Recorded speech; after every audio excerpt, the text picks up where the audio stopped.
there is kind of an understanding that it does affect sleep, but there's not a lot of studies. But those that exist do suggest that insomnia, especially, is a part of grief for many people. And excessive sleep can also be a part of grief. And as I mentioned, although there's not a lot of studies, everyone who works with grief knows that it's an issue. So I wanted to quickly go over excessive sleeping. And some people do end up just wanting to sleep all the time. And I believe that unless this is going on for a really long time, that it's a really positive coping mechanism, because our brains use sleep to adjust to our loss and protect us from pain. So if you ever go through a time of excessive sleep, just if you can, as long as it doesn't go on for over a few months, then know that there's probably something positive going on. And it's just not uncommon to want to sleep to avoid the new reality, and to not want to get out of bed to face your lives without your loved one. It's just sort of like it can be an escape mechanism. And if it does go on for a long time, a lot of times doing counseling, grief work, energy healing, or all of those things can help you work out the issues that you're trying to sort of escape through lots of excess sleep. And know if that is a coping mechanism and it comes back as you experience grief waves or anniversary effects, that may be your thing, and just embrace it and believe that you're doing something that's helping you. So insomnia is the more problematic, or I don't want to say more problematic, it's a problem that people seem to be more upset about and seems to happen more frequently. So a lot of people have trouble falling asleep and waking up frequently, and also not being able to go back to sleep if they do wake up in the middle of the night. And I think I heard a couple people mention that. So that's all really common, like taking a really long time to fall asleep. And also, I don't have this here, but also not feeling like they go into a deep state of sleep, that the sleep always kind of hovers in that pre-REM level, and you don't ever get that deep healing sleep. And then when we don't get enough sleep, we feel like our functioning goes down. We may have more accidents, and just feel more angry and on edge. There are different things that can happen. So these are a few of the reasons, and I have this, you may already know some of these things, but I like to just say them so that we can kind of normalize what we're experiencing. So one of the most frequent barriers to sleep is how hard it is to integrate the reality of our loss. And we talked a lot about this if you went to the Grief in the Brain webinar. Just our brains are, adjusting to the fact that this important person is no longer here. And that takes a lot of energy. And some people are able to sleep a lot and let that happen. And other people are thinking about it and their brains just feel disorganized. And a lot of which way you go, whether you're going to be able to sleep or not, is just how you're wired. And some of us are just wired to not get enough sleep when these things happen, because that's what our brains want to do. So this is going to be true of all losses. But if you were a caretaker, or if you lost someone who slept with you or nearby, such as a spouse or partner, it can be particularly difficult. And that's true because you walk into your bedroom and all of the associations with your time together come up. And it may be that they're all positive memories that you're missing. You may have some trauma from if you were caretaking in your bedroom. All of those things are right there. And it does make our brains just not be able to settle down. And so, and even our nighttime routines and all of the things that we did are having to change while we feel possibly the worst that we've ever felt in our entire lives. So that's a lot for our brains and our bodies, our whole beings, our spirits to adjust to, and that can cause sleep trouble. Another thing that can happen is that we need to feel safe to fall asleep. And the changes brought about by your loss may leave you feeling unsafe for a variety of reasons. So in the first place, if you have shared a home with someone for 40 years, 20 years, 30 years, like some of you have, 50 years, and all of a sudden you're by yourself, there may be a part of you that just feels unsafe. and feels alone and vulnerable. And that can, so then we're kind of aroused, our nervous systems are awake and have trouble letting us feel safe enough to fall into deep sleep. Another possibility is if you had a sudden loss or a loss that involves some kind of trauma or violence, your brain, it becomes more aware of the kind of the fragility that we can have in the world, and wants to protect you. So your system stays on alert because it wants to protect you. And we have to say thank you to our systems for trying to protect us, but it prevents us from falling asleep or falling into deep sleep. So those are some of the many reasons, some of like the most frequently stated reasons about sleep. um, Another thing that prevents us from sleeping is what we consider to be intrusive thoughts, and that those are so common during grief. So what happens is you lie down to go to sleep, and all these thoughts, as your body starts to become still, you might remember your past with your loved one, things that happened, things that you did, things that you didn't do, things that you wish you said, some things that you wished you didn't say. And those things can just start going over and over in your mind. And a lot of people have trouble turning those thoughts off. And because of the reasons we mentioned earlier, as far as like your brain adjusting to the change and all of these things, it's like we have less capability to calm our minds. So that means we have to learn a couple of new skills. Um, so, and the other thing I wanted to mention too, just to once again normalize it, is that if you're caretaking someone, and you're very involved in their, helping them treat their illness, a lot of times we just have to push other parts of our life aside. You don't have bandwidth to deal with all those things. So you just kind of push it all aside and get very laser focused on caretaking. And then after the loss happens, all of those things start to creep back in, and your brain starts wanting to deal with them before you go to sleep.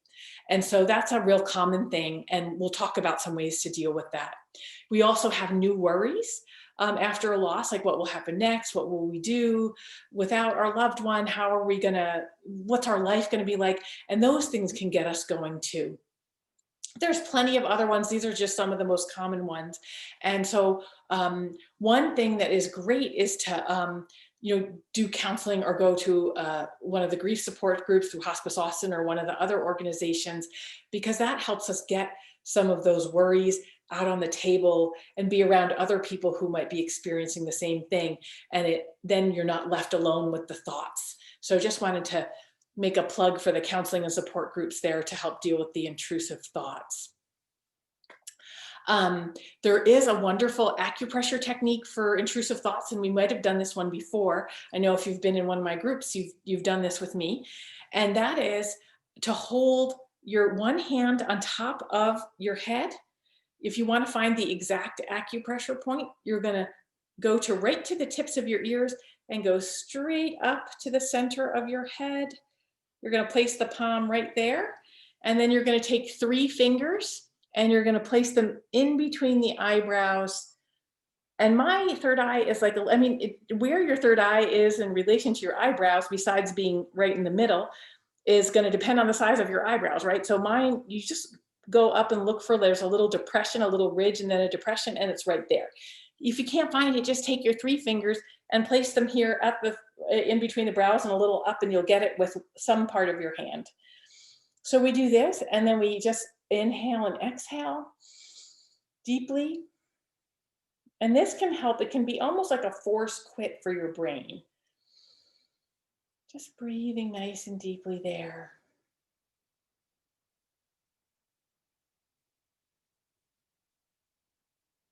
See if you can feel your brain calming down.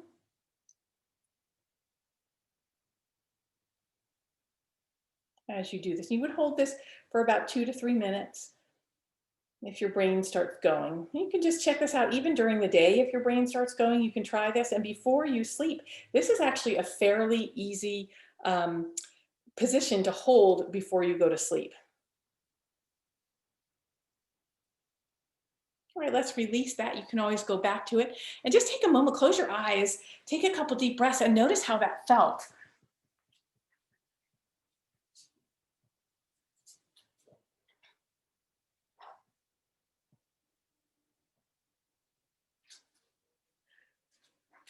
Okay, I was being a little sneaky there because I went to get the stones that I have on this on this slide. So hopefully your eyes are open now. Um, but and hopefully when you did close your eyes and just go within for a moment, you might have noticed that you got a little quieter. And that's what this combination does. It's also good for the brain, like for that brain fog that can happen during grief. I wanted to show you too, if you like working with stones, as I know some of you do, this is called lithium quartz and it has lithium in it, which as you may know is a very important what is it, a mineral for the brain.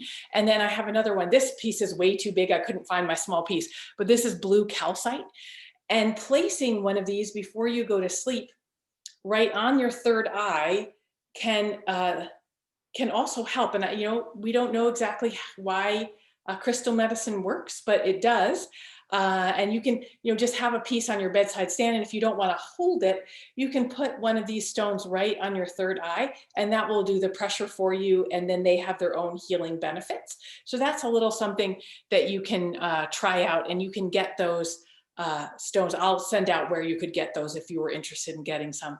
This one is my favorite though, the lithium quartz. So that's just a little acupressure trick for the intrusive thoughts. Here are some other ways to release worries. And, I like to include a lot of different stuff because everyone is different and different techniques are going to appeal to different people. So one thing is to get a notebook and have it by your bed or in your bed, and to write a gratitude list before you go to sleep.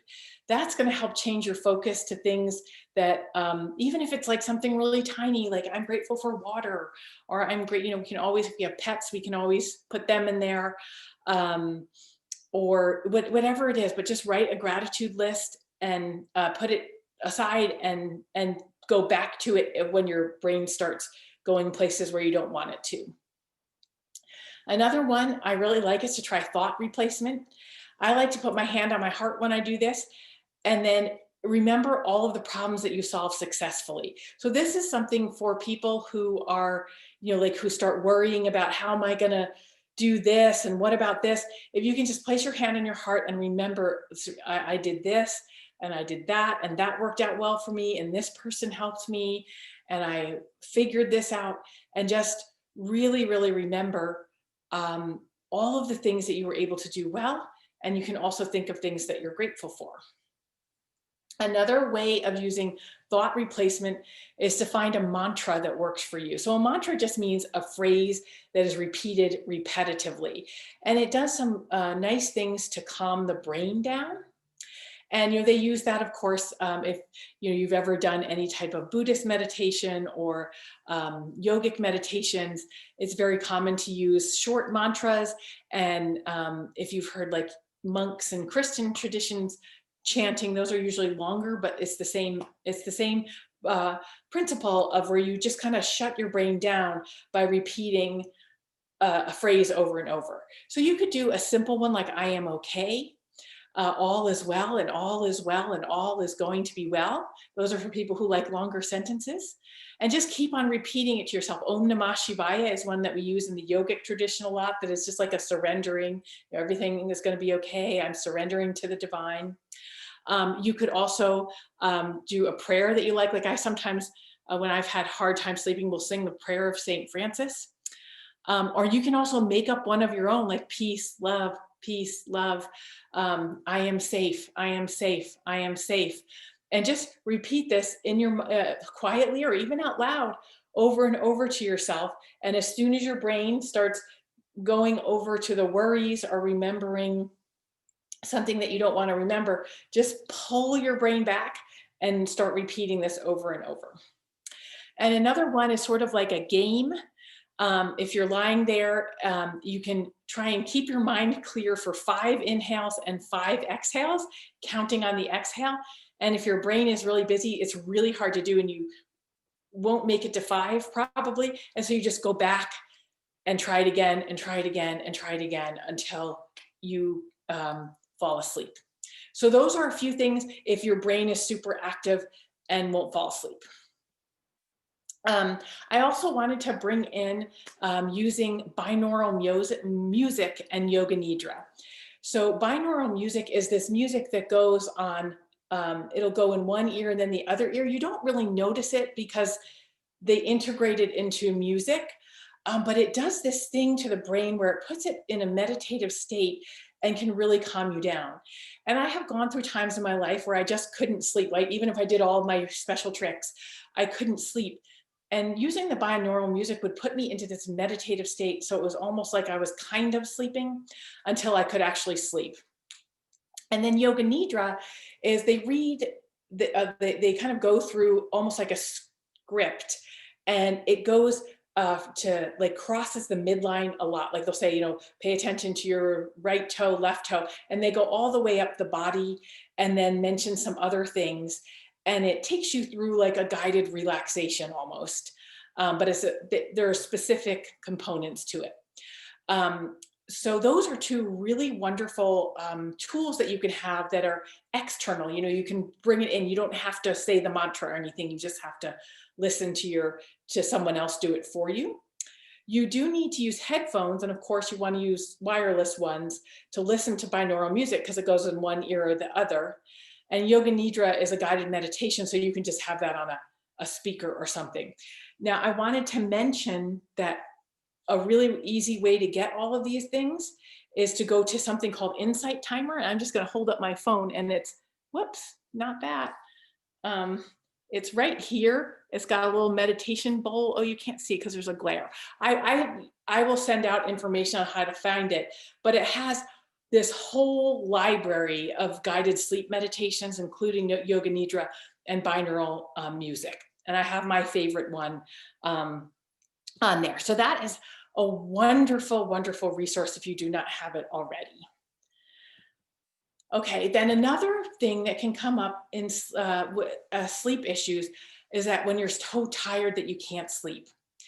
You know, so many of us before we have a loss are in this frenzied state where we're trying to do so much and and take care of so many people, and that just makes our system on this high alert. We've got too much cortisol in our bodies, and we just cannot. It's like our bodies and our brains cannot settle down to sleep. We also may have had an incredibly disrupted sleep cycle from caretaking or hypervigilance, when you're just, you know, you have to wake up to give medication or check on someone, or you have to just kind of be alert.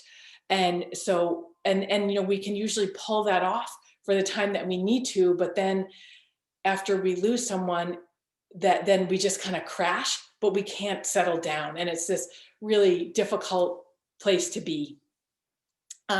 So if you've got that going on, supportive sleep hygiene, yoga, qigong, acupuncture or pressure, energy healing, and herbs can all be really helpful. And we'll do a little bit of each of those guys. But that is, you know, that is very, very common in grief. And it's just like you do need support, you know, just resting. But you know, I usually like to bring in some things to help get over that. So we're going to go over some good sleep habits, which they also call sleep hygiene. And you guys probably know most of these guys. You know, you have to try and go to bed and wake up at the same time every day. And most of us can't do that if we're taking care of someone who's ill, or if we have a sudden loss and we're having to deal with a lot of things. When it starts to become dark, start to wind down. Keep your bedroom dark. I also wanted to mention using a sleep mask, and I wanted to show you guys my favorite sleep mask. It's called a Nod Pod. I cannot sleep if there's light in the room. It's really nice because you can use it when you're lying on your side like this, you know, and then you just kind of drop it over you, and then you can switch it. If you roll over, you can switch it really easily and the light doesn't come in. I put a link to this, and I don't get any kickbacks or anything from this. It's just something that's been really helpful. So using something like this can help because it puts a little pressure on your eyes, and it which can activate the vagus nerve, which activates the parasympathetic or relaxation system. So that is a super helpful tool. If you can move during the day, but not too close to bedtime, you know what? Sometimes you're too tired to move. And if that's the case, then just give yourself some self-compassion and pick it up when you can. Avoid screens for a few hours before bed. And I know we're doing a webinar on a screen, but when you can, that's a good thing to do. Use your bed only for sleep and sexual activity. If you can't fall asleep after 30 minutes, do a quiet activity. Avoid eating a big meal too close to bedtime.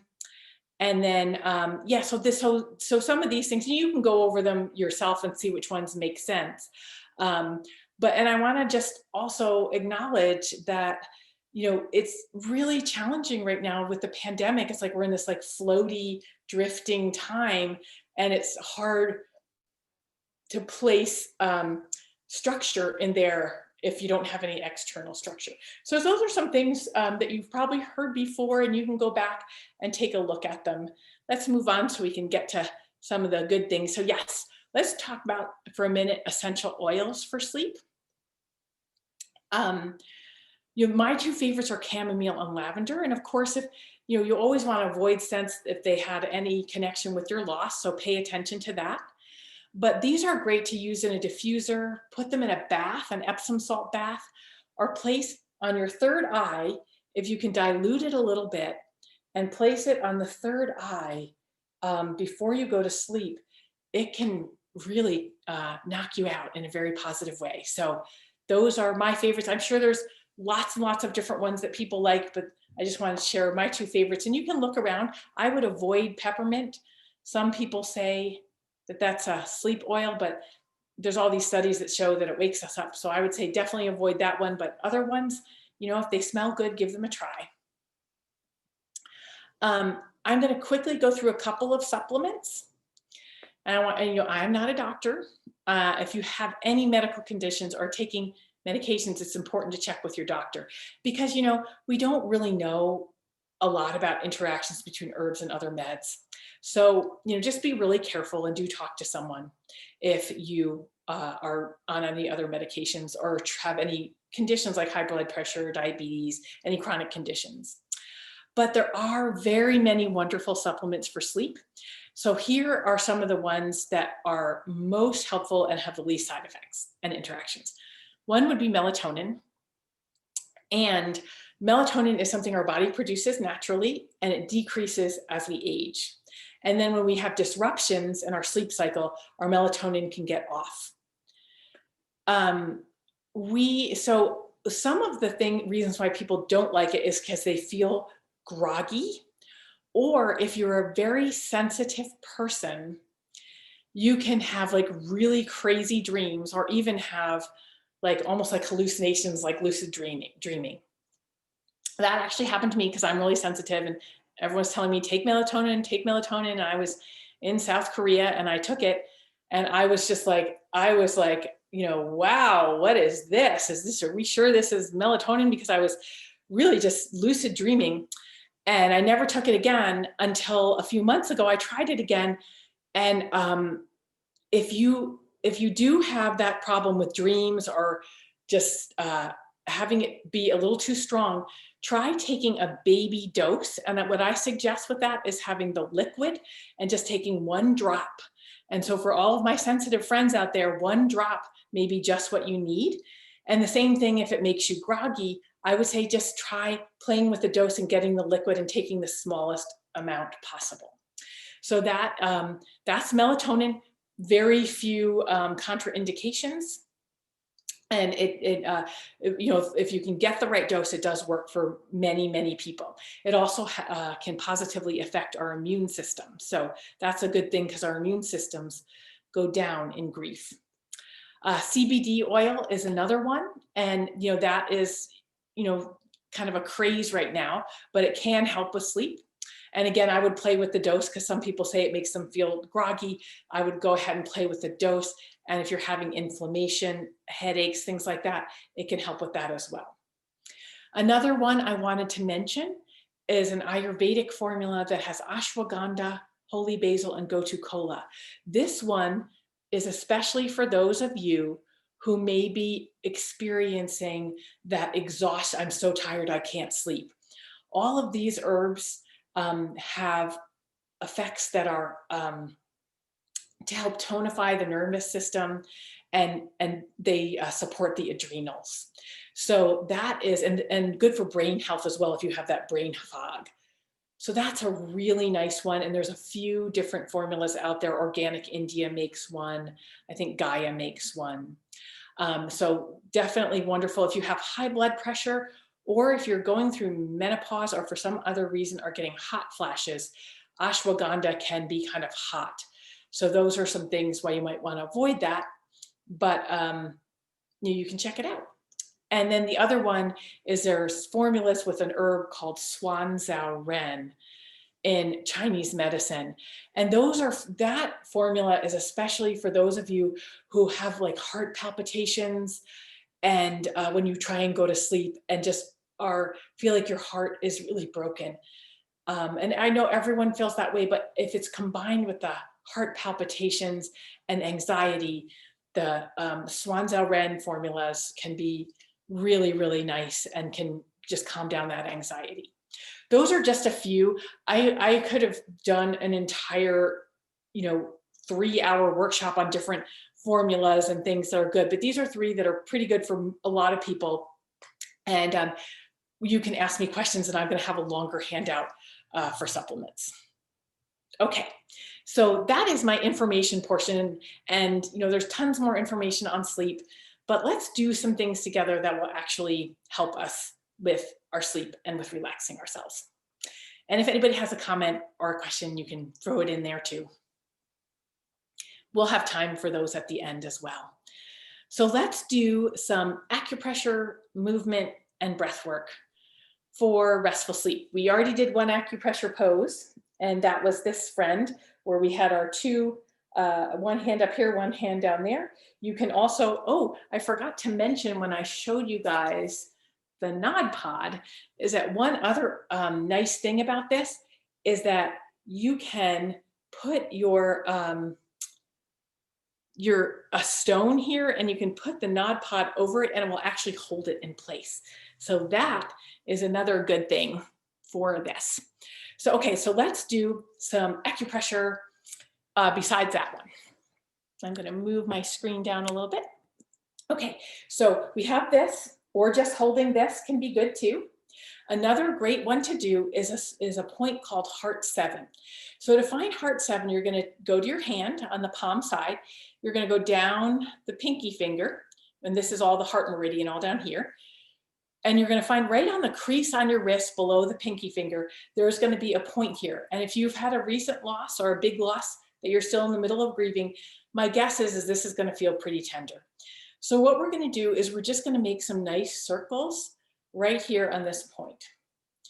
And I suggest making those circles nice and slow. Relax your jaw, relax your eyes, close them, and just see if you can massage this point and pay attention to your heart. Now I'm holding my hand up. You do not have to do that. You can rest it on your table in front of you or on your thigh. But I want you to just be able to see it in case you're not sure where it is.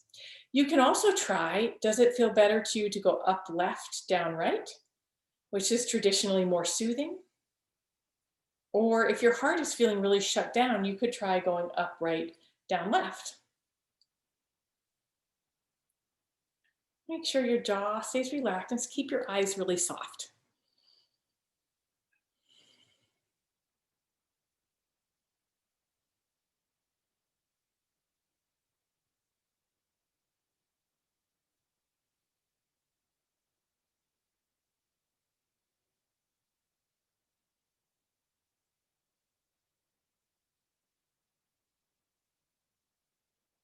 And then we're going to go ahead and switch sides. And you can switch sides by giving yourself a massage up through the palms. And then go down to that other pinky. We're just going to go right straight here and just massage. Relax the jaw.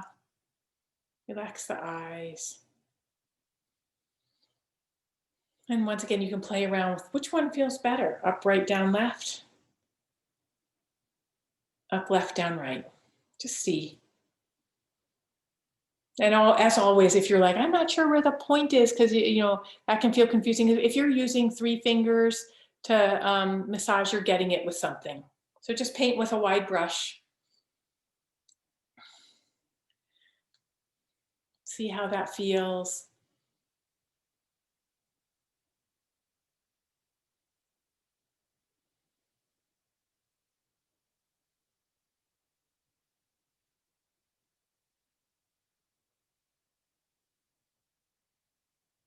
Couple more deep breaths here. Eyes nice and soft, jaw relaxed.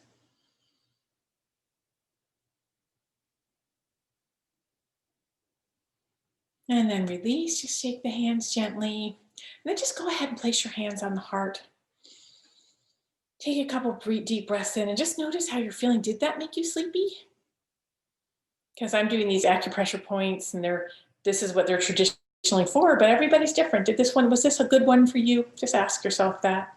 And then just send yourself some love or a blessing for your healing.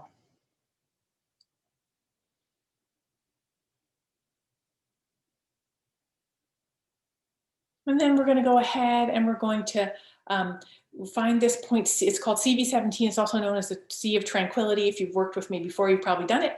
You're going to just take your hands. You're going to place the fingers like this. If your nails are long, you may want to use your knuckles. So we're just going to take this. We're going to press down, and you're going to go right down, probably right in between the breasts until you feel an indentation that might be a little tender. And then you're just going to press your fingers in there. You're going to relax that jaw, make the eyes soft, and go ahead, hold this and breathe. If you have a lot of heaviness in your heart and that you lie down and you feel that heaviness, you can go ahead and imagine it just floating out of you like smoke as you breathe.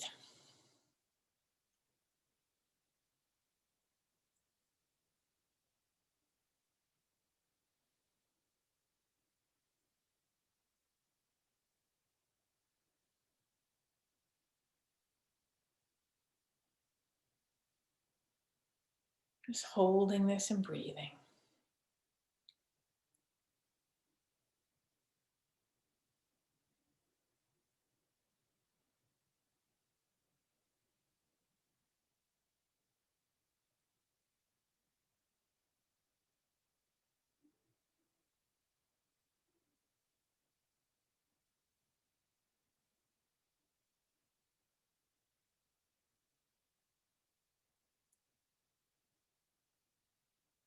And then go ahead and release that. Once again, just place the hands on the heart. Just notice how you feel.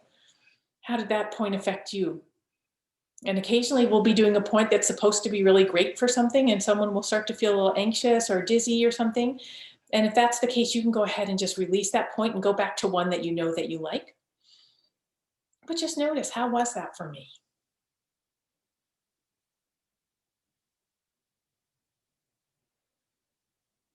One more deep breath here. And then just let it release. And we're going to do a couple of points on the feet. So here, let me get this, so I'm showing my feet. So a really nice hold that you can do is to find, if you go to your inner ankle and go straight, so you find your ankle bone, this round bone here, and then you go straight down until you feel a little depression. There's going to be like a little softer spot there. Mine's right there. If you don't find it, again, just take those 3 fingers and place them right below that ankle bone and press, and you're going to get it with something. So you're going to find that depression, and then, so just hold that for a second and breathe and just see how that feels for you.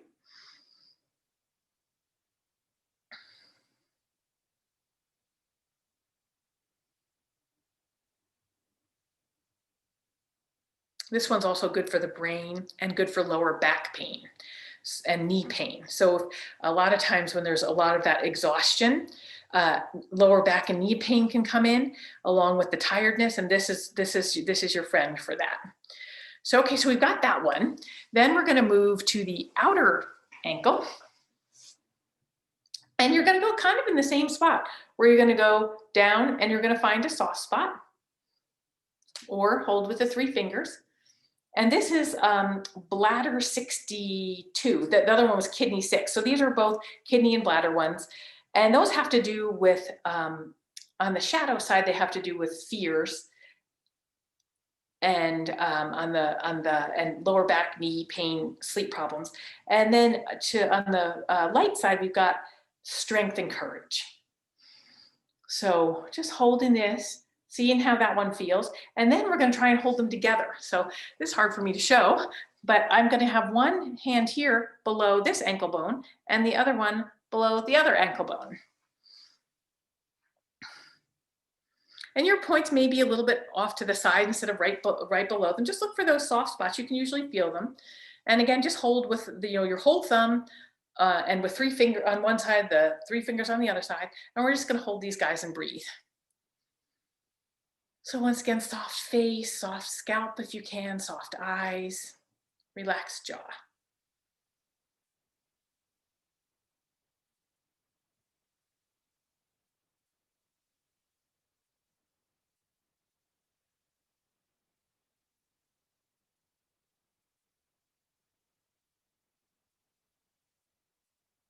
Breathing here. And you want to hold these for about 2 to 3 minutes.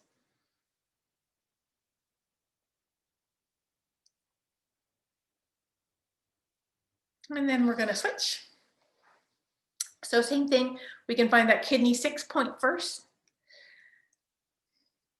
Knee, low back pain, you're just going to feel around with your thumb. There's going to be like a little space in between 2 tendons. And it might not be below the center of your ankle bone. It might be a little off to one side. So just feel around for that.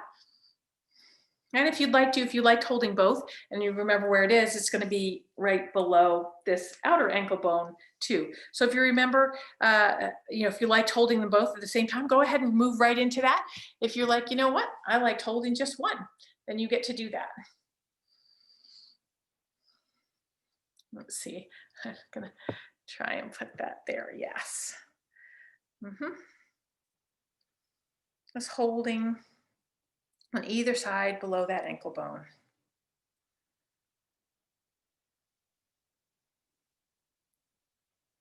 And breathing.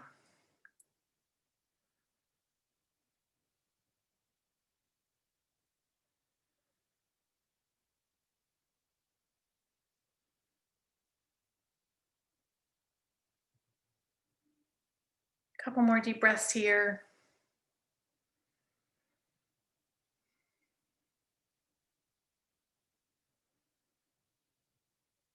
And then just go ahead and release. I hope everyone's beginning to feel a little relaxed or sleepy, maybe both. Let's do another friend on the foot, and then we're gonna do a little bit of movement. So for this one, let's see if I can do this. We have our first toe, our second toe. We're gonna go right in between them. And if you've worked with me before, you've probably done this one. You're gonna go straight up until towards the ankle. See, so I'm going straight up towards the ankle in between those 2 bones. And then I'm going to find a sore spot right there. So this spot on many people is going to be tender. This one is especially good if you're having a lot of worries about how things are going to be and feeling like you don't like the way things are right now. So just massage this one. And this one, you can dig into it and just hold it like that. I kind of like massaging this one too, kind of going back and forth or up or down, depending on which way feels better to me on that day. This one's great too for depression. It's one of the best points to use for depression. This lavender and this point go really well together. You can mix a little lavender in with some unscented massage oil and work this point. Just massaging or holding there. And then let that go. And we will do the next side. So again, first toe, second toe, going along. Let me just hold that there so it's straight. Going along through these guys. And finding that sore point. Just massaging. And once again, breathing, relaxing the jaw, relaxing the eyes, relaxing the face.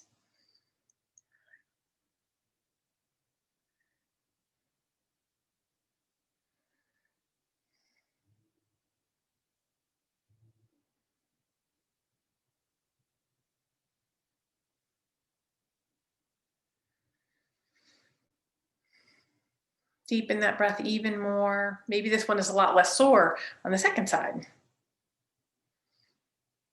And then go ahead and let that go. Okay, let's just take a moment, see how those points affected us. So just, pause here, maybe straighten the back. You might want to place both hands on the heart. Just notice how you feel. How did that acupressure work for you? Did it work? Did you have a favorite point? If you did, see if you can remember it.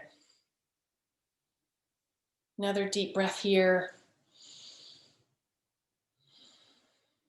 And then let's release. And then we're just going to do a little bit of movement. I'm going to stay seated for part of it, and then we're going to end up on the floor. But I'll just stay seated for the first few. So one nice thing that's kind of movement related that you can do, these are things that you do right before bedtime. And of course, we don't want to do a lot of movement right before bedtime because that's going to wake us up. We also want to stay away from any kind of back bendy kind of stuff because this opens us up. So if we're going to do movement, if you say, okay, I want to do a little yoga or something, do things that are more forward bend-ish. So another really nice thing to do before you go to bed is to just relax the shoulders. So you're just doing a couple of really slow, gentle, because we don't want to open the chest too much. So just doing some nice, kind of little shoulder rolls. And you can coordinate breath with movement, inhaling up and exhaling down.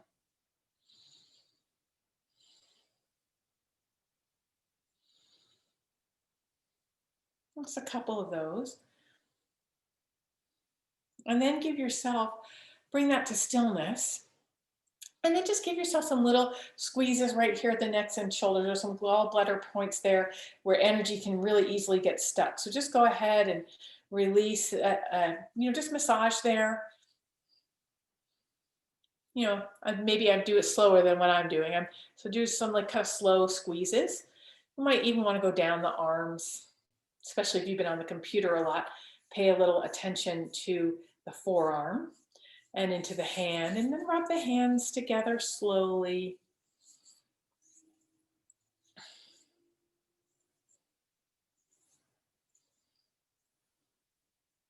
And then move up to that second shoulder, just doing some little squeezes right where the neck and shoulder meet, and then down the shoulder,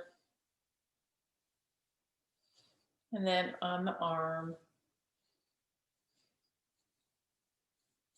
Once again, paying maybe a little extra attention to that forearm. We've been on the computer a lot, as most of us probably have.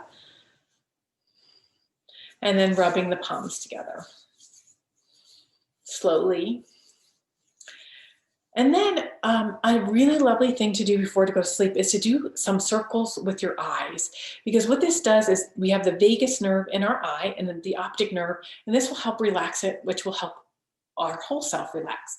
So you're just going to go very slow circle, go on up to, let's start off at the upper left hand corner, and then up to the ceiling, over there to the right hand corner, all the way down, looking at the floor, but keeping the eyes slightly open. And do this about 3 times in each direction, really, so that you're really you feel like your eyes stretching. Also good for vision and computer eye strain. And then we'll go in the opposite direction. So going off to the side.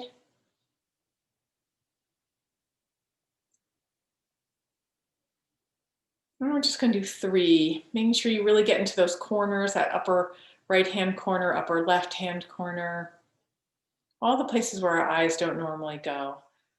And wherever you are, let's just do 1 more.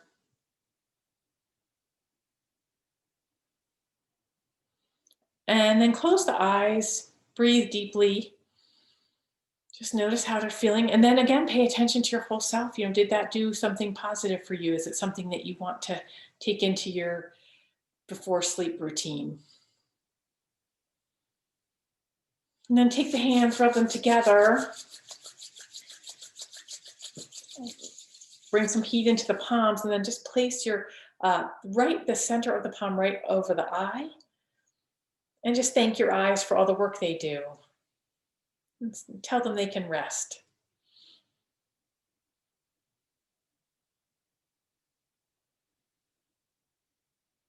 And then go ahead, release that.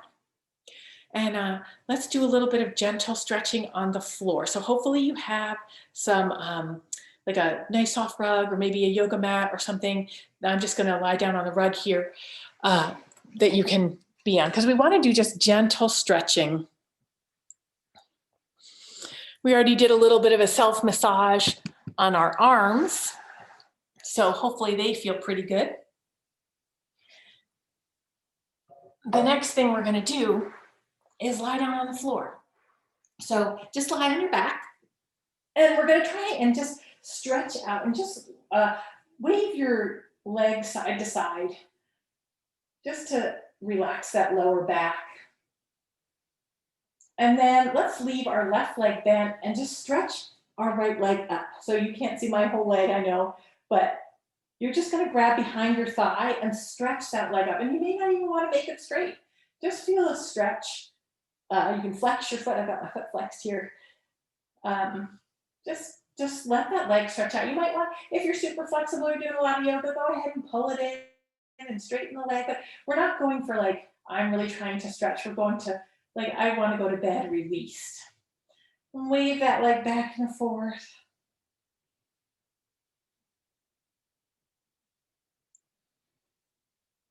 Stretch it up to the ceiling. Flex the foot to see if you can get the foot stretched out. And then go ahead and switch. So you're going to pull that left leg in, have the right leg bent, and then go ahead and just stretch it out. Wave that leg around. Just really slowly. You want the movements to be super slow.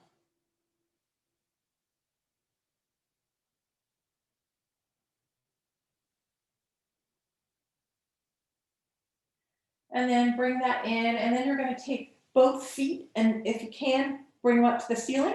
You might want to grab onto your ankles or even the thighs to do this. If you can grab your feet, go ahead and do that. And just, you know, again, like gentle stretching here, not trying to stretch too hard, just, you know, and then sway back and forth. So you can keep yourself kind of sleepy while you do this. Then hug the knees into the chest and just grab your knees, place the fingers pointing down, and you're just going to make some circles with your knees so you massage your lower back.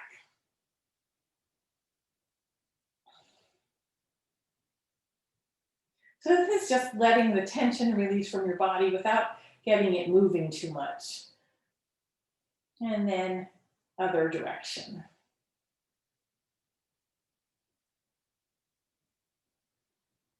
And then go ahead and hug the knees in. Just think about something you're grateful here as you let that lower back release. See if you can let the lower back release even further into the floor. And then go ahead and let it release. And then the last thing I wanted to show you, because we don't want to do a lot of movement before bed, but we can do a legs up the wall or legs on the couch pose. And you know what? This one is actually fantastic to do on your headboard if you have one that you can set up in this way and to do right before you go to bed. So what you're going to do is you're just going to, I've got a couch here. I've got a little assortment of stuff on it that I'm going to move. And you know, if you have a sleep mask, you can grab it. And then if you have a pillow, you can place it on here just to give your legs and feet a little more comfort. And then you can put a pillow underneath your lower back, but you don't need one, and that can make things more complicated. So you can just lie down and put your feet up. And I have them on the pillow, so I'm pretty comfortable. And then if you have a sleep mask, you can just put it on. And again, you can do this in your bed and then just flip yourself around to go to sleep. So if you notice, I've just got my feet up here, and I don't have any tension, like nothing's digging into my calves or thighs. And so if you have anything digging in, you want to move around until you're comfortable. And you're just going to rest here, and you can have the arms up like this with the having the armpits open can also help relax the nervous system, because we've got that whole brachial plexus nerve system going through there. So you can just lie here like this, And if you're doing it before bed, you could do it for like up to 15 minutes. And this one can really calm the mind. See if you can deepen your breath here.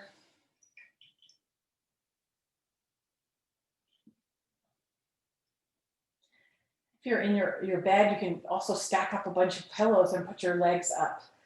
It's just so that the feet are up above the heart and the head. Just breathing here. Jaw is relaxed, face is relaxed.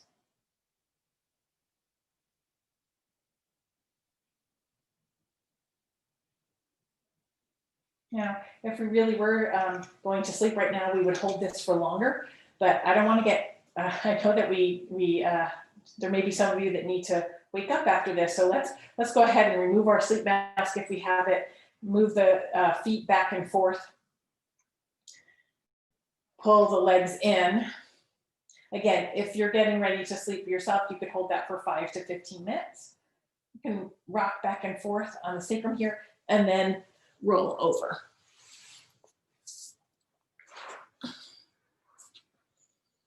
Okay. Hopefully that you found a pose in there that felt really nice and relaxing to you. And I'm just gonna sit up again. Let me see, actually, I think I'll do this because we wanna do some breath work too. Wow, I hope I didn't make anyone dizzy there, moving that around so much. So, there we go. So let's do some breath work for grief and sleep. So one of the best things for sleep, breath work wise, is to do something called the Shitali breath.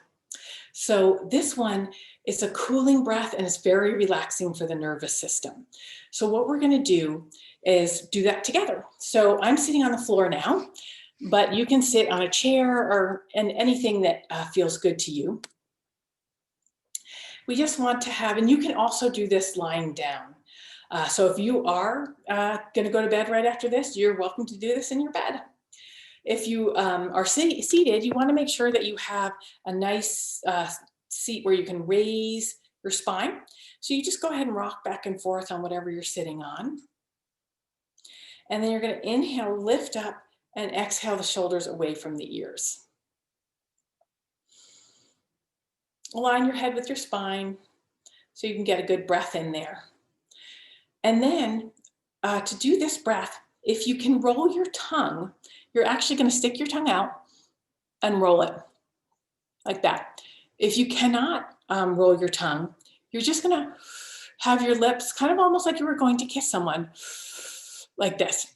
What we want to have is have a feeling of cool water going, I'm a little sleepy now, all that stuff, cool air going over our tongue, because that is going to help cool the nervous system and calm us down. So we start off like this, and we inhale through that tongue or through our lips. So we're going to do a nice big inhale, and then we're going to exhale through the nose. So deep inhale, and then exhale through the nose.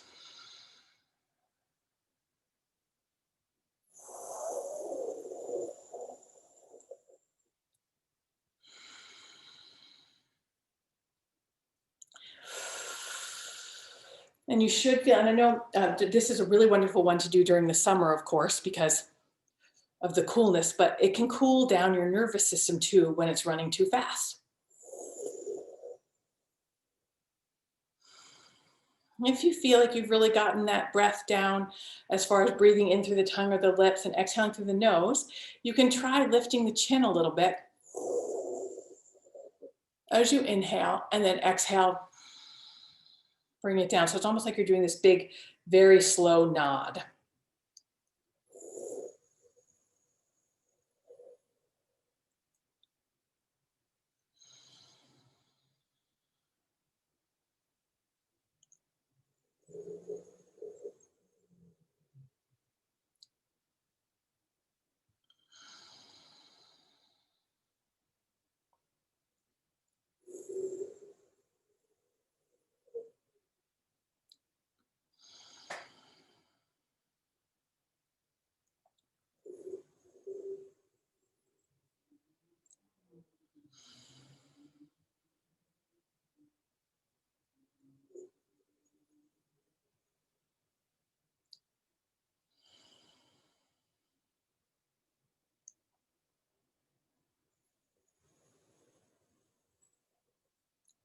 Yeah, so we're just going to keep doing this breath together for a few more minutes.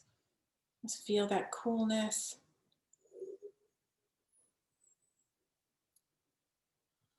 And see if you can make that exhale super slow.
If your mind wanders, bring it back to the breath, to that cool sensation of the air entering in.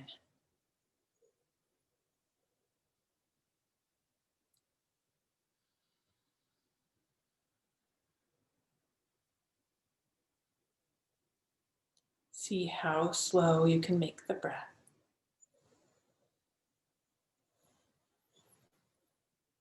Feel any dizziness, go back to just a plain old long, deep breath through the nose, in and out through the nose.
Let's do 3 more rounds of the Shitali breath.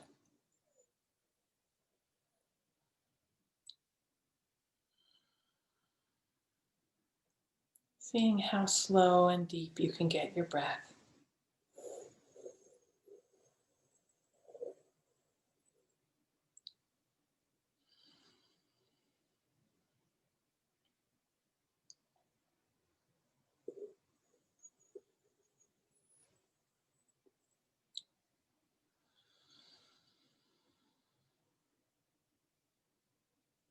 So you're done with your 3 rounds.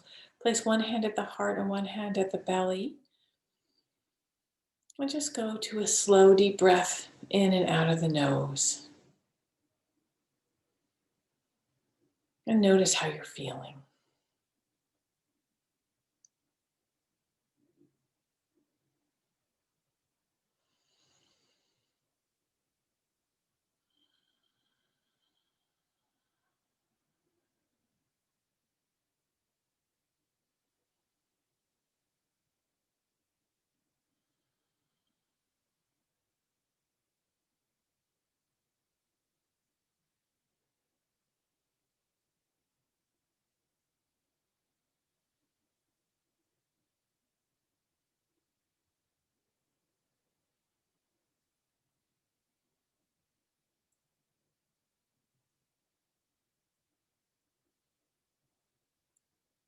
And you may notice that you've got a taste in your mouth. Sometimes this can bring about a little bit of a detox.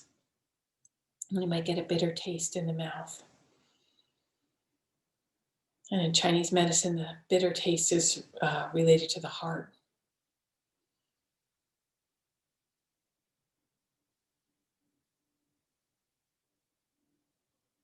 So feel free to drink water, Anything you need to do, let's take just a couple more deep breaths here.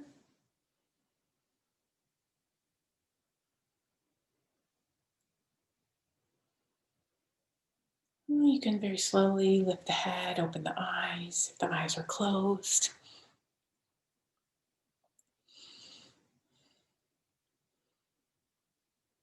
And let's do a couple slow shoulder rotations together.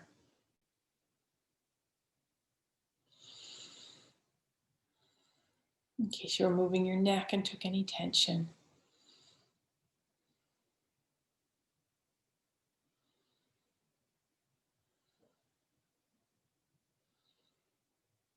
And just take the hands, cross them, place one hand up at each shoulder, those arms crossed. Just give yourself a little hug. Tell yourself you're going to be okay and then you're going to make it through.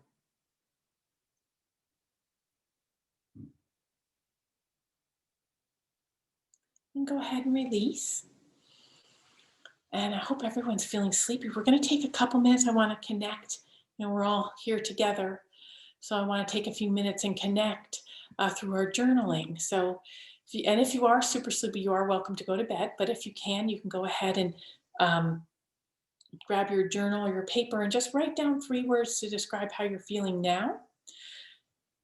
And then write down if there was any realization that might have come up, and an understanding of your grief or of yourself, or maybe if there was one thing in particular that was helpful to you that you want to remember. You will have the video, but if you just want to remember one thing, go ahead and write that down. And then you can go ahead and share in the chat when you're ready to, and we'll take about 3 to 4 minutes to do this.